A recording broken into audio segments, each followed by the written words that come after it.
இருக்கிறது. இந்த 10 பிரமாணங்களை மற்றவர்களுக்கு சொல்ல முடிந்திருக்கிறது. இந்த வார்த்தையின்படி நம்மால் நடக்க முடிந்திருக்கிறது. அது மட்டுமல்ல அருமையானவர்களே, அந்த இரண்டாவது அந்த நபர் யார்? எஸ்தர். எஸ்தர் எதற்காக உபவாசம் செய்தார்கள்? அந்த எபிரேய ஜனங்கள் மீட்கப்படும்படியாக. ஒருவேளை அன்று அவர்கள் உபவாசம் செய்யாமல் இருந்திருந்தால் அந்த எபிரேய ஜனங்கள் மீட்கப்படாமலேயே இருந்திருப்பார்கள். மூன்றாவதும் முக்கியமானதும் அந்த நபர் யார்?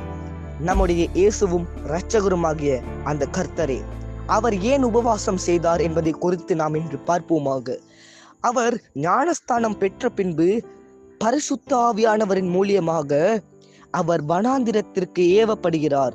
அவர் 40 நாட்கள் இரவும் பகலும் அங்கே கஷ்டப்படுகிறார். ஏன்? அன்று மோசேயின் காலத்தில் உணவுக்காகவும் தண்ணீருக்காகவும் அந்த இஸ்ரவேல் ஜனங்கள் தேவனிடத்தில் முறுமுறுத்தார்கள். அவர்கள் அவிசுவாசத்தில் மூழ்கி போனார்கள். அதனாலேயே இவர் வனாந்திரத்தில் 40 நாட்கள் உபவாசம் இருந்தார். நன்காக கவனித்து